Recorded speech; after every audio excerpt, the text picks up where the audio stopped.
তো হাই বন্ধুরা, তো এইটা ছিল আগের দিনের ভিডিও। এদিকে দেখো তোমাদের দাদাভাইয়ের একটা পার্সেল এসেছে। পার্সেল বলতে একটা জামা এসেছে, ঠিক আছে। তো আমার মা ওকে পয়লা বৈশাখে এই জামাটা দিয়েছে, মানে আমার মা। তো তোমাদের দাদাভাইয়ের পয়লা বৈশাখে আর ঢোকে না, অনেকটা লেটে ঢুকলো, মানে শনিবার দিন জামাটা এসেছে। তো জামাটা কিন্তু খুব সুন্দর, ভেবেছিলাম যে কেমন হবে না হবে, খুবই সুন্দর জামাটা আর খুব নরমও। তো কেমন লাগছে জামাটা? ওই তুই যা দেখবি তাই তোকে নিতে হবে? হ্যাঁ, যেটা দেখবে সেটাই ওকে নিতে হবে। আমাকে জামাটা ভালো করে দেখতেই দিচ্ছে না। মাম্মা, ওটা লেগে যাবে।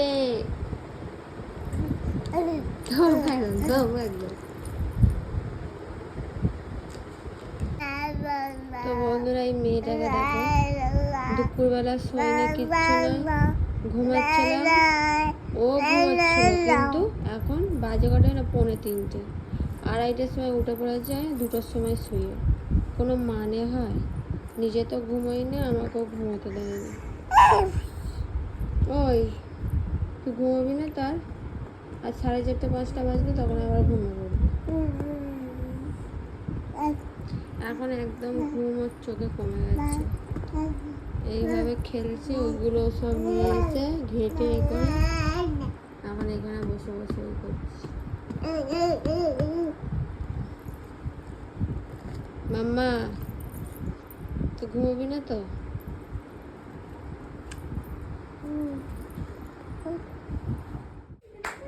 তুমি কি সেজেছো মাম্মা? তুমি চড়ক দেখতে যাবে? তুমি চড়ক দেখতে যাবে? নতুন জামা পরে চড়ক দেখতে যাচ্ছ? নতুন জামা পরে চড়ক? ওটা পরবে না? এটা হয়ে গেল। ও এটা পরবেই না, ওকে অন্য একটা পরে দিতে হবে। থাক, এটা পরতে হবে না।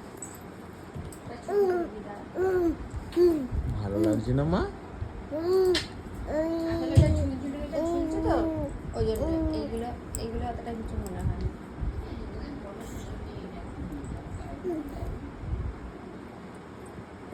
মাম্মা দেখি, লাল জুতো সব ম্যাচিং, খালি জামাটা ম্যাচিং হয়নি। টানতে নেই, শোনো, আমি কত সুন্দর করে যাচ্ছি। আচ্ছা, ভু ভু ভু ভু ভু। আর এখানে আমার মেয়েকে রেডি করে দিয়েছি, যাচ্ছে হচ্ছে চড়ক মেলা দেখতে। কেন শনিবার দিনই চড়ক ছিল, ওর বাবা সকাল সকাল এসে গেছিলো বলে ওকে চড়ক মেলায় ঘুরতে নিয়ে যাচ্ছে। বাবা, আবার পাখার হাওয়া খেতে খেতে তুমি যাচ্ছ? আমার ছোনি বাবা, আবার হ্যাঁ, আবার হ্যাঁ বলতে হবে। তো শুভ সকাল বন্ধুরা, তোমরা কেমন আছো? নিশ্চয়ই ভালো আছো, আমিও খুব ভালো আছি। তারপর স্পাইনের চ্যানেলে সবাইকে স্বাগত। তো আজকে হচ্ছে রবিবার, ঠিক আছে। আর এদিকে আমার সব কাজ মানে হয়ে গেছে, মানে বাসি যা যা কাজ থাকে। এদিকে সকালবেলা আজকে মাম্মা আমাদের ঘুম থেকে 5টার সময় তুলে দিয়েছে, আর এখন বাজে কটাই যেন 7টা 15। মানে বুঝতে পারছো কত সকালবেলা আমরা উঠেছি। নাহলে আজকে রবিবার একটুখানি বেলা পর্যন্ত ঘুমোতে পারতাম, কিন্তু না, আমার মেয়ে তো আমাকে ঘুমোতেই দেবে না। আমাকেও তুলেছে, ওর বাবাকেও তুলে দিয়েছে। আর এদিকে উঠেও সকাল সকাল কিন্তু আমার অনেক কাজও হয়ে গেছে। তো এদিকে দেখো, আজকে বেডশিটটা পাল্টেছি। ওই বেডশিটটা পাতা ছিল, ওটা কাচতে হবে, তাই আমি ওখানে রেখে দিয়েছি। আর এদিকে দেখো, বেডশিটটা পাল্টেছি, আমার মেয়ে এখানে শুয়েছিল, এখন কাকিমার কাছে গেছে।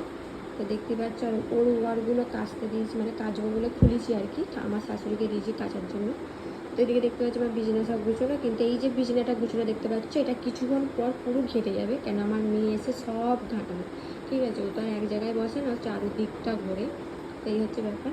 আর এদিকে আমার ঘর তোরা ঝাঁপ দেওয়া হয়ে গেছে, ঠিক আছে। এবার খালি বাকি আছে হচ্ছে ঘরটা মুছবো, আর মেয়েকে ঘুম পাইরে আমি চান করতে যাব। কেন বলো তো? হয়তো থাম্বনেলের টাইটেল থেকে বুঝে গেছো, আজকে যাব হচ্ছে ভাত বাড়ি নেমন্তন্ন, মানে অন্নপ্রাশন বাড়ি নেমন্তন্ন যাব। তাও হচ্ছে তোমাদের দাদা ভাইয়ের কোম্পানির বাড়ি, ঠিক আছে। মানে কোম্পানির নাতির আজকে অন্নপ্রাশন, তো ওদের বাড়ি যাব। তো মোটামুটি 12টা 12:30টার সময় বেরোবো। তো চলো এখন ঝপঝপ করে সব কিছু করে নিই, তারপরে তোমাদের সাথে সবটা শেয়ার করে দেখতে থাকবো।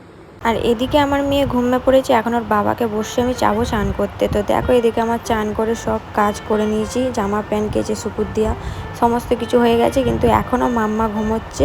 ওইটাই তোমাদের বলছিলাম, কেন কথা বলিনি, যদি উঠে পড়ে, কেন আমরা এখনও কিছু খাইনি। তখন দাদাভাই আমি একসাথেই খাবো। তারপরে আমি কিছুক্ষণ বসেছিলাম, তারপরে মাম্মা উঠতে, তারপরেই আমরা খেয়েছি। তো তো চলো একবারে রেডি হয়ে আসছি। তো এদিকে দেখো প্রথমে পরেছিলাম শাড়ি, কিন্তু এত গরম লাগছে আর মাম্মা এত ধরে টানছে, লাস্টে তোমাদের দাদাভাই বললো তুই জামা পরেই চলো। তো ওই জন্য জামা পরেই এসেছি। তো দেখো চলে এসেছি লজে করেছে, ঠিক আছে। এটা হচ্ছে খরসরায়, আমাদের ওখানে খরসরা যে হাততলা ওখানকার লজ। তো এখানে দেখো তো এখানে ব্যানারটাও খুব সুন্দর করেছে। আর এটা হচ্ছে মামা ভাত খাচ্ছে, মানে যেই বাচ্চাটা গেছিলাম ওটা মামা ভাত খাওয়াতে এনেছিল, এটা মামার বাড়ি। তো দেখতেই পাচ্ছ কত সুন্দর এখানটা সাজিয়েছে। তো মানে এটাও মানে ওর বাড়ি আর কি ভাত খাওয়া হয়ে গেছে, এটা মামার বাড়ির তরফ থেকে আর কি হচ্ছে। আর তোমাদের দাদাভাইয়ের কোম্পানি, ওই কারণে আমাদের সবাই নেমন্তন্ন। তো আমরা সবাই গেছিলাম, মানে আমাদের আর কি তোমাদের দাদাভাইয়ের বন্ধুর বইয়েরা সবাই গেছিলাম। কিন্তু কি বলবো বন্ধুরা, এত কষ্ট হয়েছে, যেমন কষ্ট সবাইয়ের হয়েছে, আমার মেয়ের বেশি কষ্ট হয়েছে, কেন প্রত্যেকটা বাচ্চার ওখানে প্রচুর কষ্ট লাগছিল। দেখতেই পাচ্ছি এখানে উপরে লজে হচ্ছে আর পুরো তাপটা নামছে, মানে এতটা গরম, মানে তোমাদের বলে বোঝাতে পারবো না। লাস্টে তো আমার খেয়ে আমার শরীর যা হচ্ছিলো, আমি যে কী কষ্টে বাড়ি এসেছি সেটা একমাত্র আমি জানি। আর মাম্মা তো একটুকু থাকছিল না, এত ঘ্যান ঘ্যান করছে, ভেবেছিলাম হয়তো মানে খেতেও পারবো না, বাড়ি চলে যেতে হবে। তো যাকে লাস্টে তো ওর বাবা ধরেছিল, যতক্ষণ আমরা খেয়ে নিয়েছিলাম, তারপরে আমি নিয়েছিলাম, ওর বাবা খেতে বসেছে। না আমি তো তোমার দাদাভাইকে বলেই দিয়েছি এত গরমে আমি আর কোথাও মেয়েকে নিয়ে বেরোবো না, কেন আমার মেয়ে একটু থাকে না, দুজনেরই প্রচুর পরিমাণে কষ্ট হয়েছে। মা দেখ শোনাই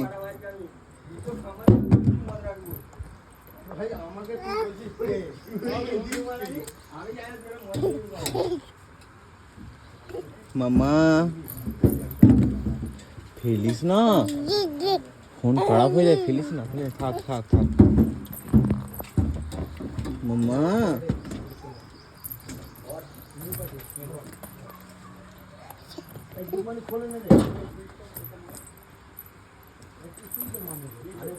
ও শোনাই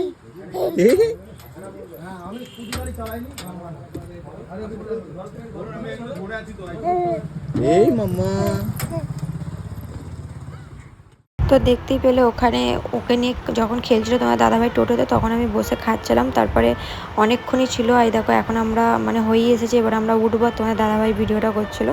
তো এইগুলো সব আমার বান্ধবীও বলতে পারো, সব তোমাদের দাদাভাইয়ের বন্ধুর বইয়েরা, মানে সব মানে তো ওদিকেও বসে আছে। আর এদিকে তোমাদের দাদাভাইয়ের অবস্থা দেখো, কালি ফালি মেখে পুরো ঘাম ফাম একদম কি বলবো, মাম্মাকে নিয়ে পুরো নাজেহাল হয়ে গেছে। বলছি না অনেকক্ষণ সামলেছে, মেয়েটাকে ধরেছিল, একদম ঘেমে চান হয়ে গেছে। আর প্রচুর গরম ছিল কালকে, প্রচুর। তারপরে সন্ধ্যাবেলা মায়ের বাড়ি গেছিলাম, মা এখানে দেখো আমাকে ম্যাগির চাউমিন করে দিয়েছে। তো অল্প করেই খেয়েছি, কেন যা দুপুরবেলা রিচ খাওয়া হয়েছিলো তাই বেশি খাইনি, একটুখানি মায়ের বাড়ি থেকে চলে এসেছিলাম। আর মাম্মার জন্য যে গাড়িটা আমার মা কিনে দিয়েছে, মানে আমি অর্ডার করেছিলাম, সেটা কিন্তু চলে এসেছে। দেখো তোমাদের দাদাভাই এখানে বসে পড়েছে আনবক্সিং করতে। তো গাড়িটা পুরো রেডি হয়ে যাওয়ার পর তোমাদের দেখাবো, তো তোমরা অবশ্যই বলবে গাড়িটা কেমন হয়েছে। গাড়িটা কিন্তু সত্যি খুব সুন্দর। তো এটা আমার মাম্মাকে ওর দিদুন গিফট করেছে, ঠিক আছে। তো এখন তোমাদের দাদাভাই বসে পড়েছে এখন গাড়িটা সেট করতে। মানে প্রথমে তো ভাবছিলাম যে গাড়িটা কী করে চাপবে, পড়ে যাবে, কিন্তু না বন্ধুরা, গাড়িটা সত্যি খুব ভালো। আমার মাম্মা মানে ওতে বসে এত মজা পাচ্ছে, এমনকি গাড়িটাতে আমিও বসতে পারছি, তাহলে ভাবো কতটা ওয়েট নিতে পারবে, ঠিক আছে। তো ওইদিকে দেখতে পাচ্ছ গাড়িটা পুরো মানে সেট করা হয়ে গেছে। কেমন লাগলো তোমাদের অবশ্যই কমেন্ট করে জানাবে। তো আজকের মতো ভিডিওটা এই পর্যন্তই। রবিবারের ভিডিও তোমাদের কেমন লাগলো অবশ্যই কমেন্ট করে কিন্তু জানাবে, একটা লাইক করবে আর বেশি বেশি করে ভিডিওটা শেয়ার করে দেবে। আর গাড়িটা কেমন লাগলো অবশ্যই কিন্তু বলবে আমাকে, কেউ কিন্তু ভুলে যাবে না। চলো আবার নেক্সট ভিডিওতে দেখা হচ্ছে, সবাইকে টাটা।